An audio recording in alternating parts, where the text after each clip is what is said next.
Pasca salah satu tenaga kesehatannya terkonfirmasi positif COVID-19 membuat Puskesmas Tenjo, Kabupaten Bogor terpaksa harus ditutup untuk sementara waktu. Penutupan ini dilakukan selama 14 hari ke depan sesuai protokol kesehatan untuk mencegah terjadinya paparan COVID-19 kepada petugas kesehatan lainnya dan warga.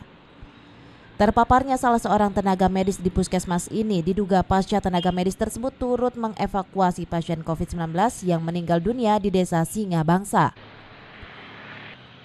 Untuk menghindari terjadinya paparan COVID-19 terhadap warga, pemerintah Kecamatan Tenjo kini terus memperketat penggunaan masker kepada warganya melalui operasi justisi protokol kesehatan di sejumlah titik lokasi.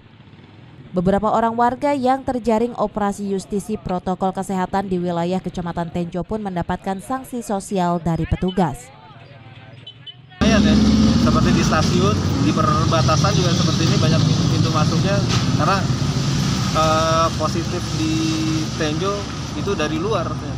Ya harapannya semoga masyarakat Tenjo khususnya ini sadar akan protokol kesehatan COVID-19. Yang pertama memakai masker, terus jaga jarak, terus mencuci tangan, terus menghindari kerumunan. Dari Tenjo, Kabupaten Bogor, Mandi Jajar melaporkan.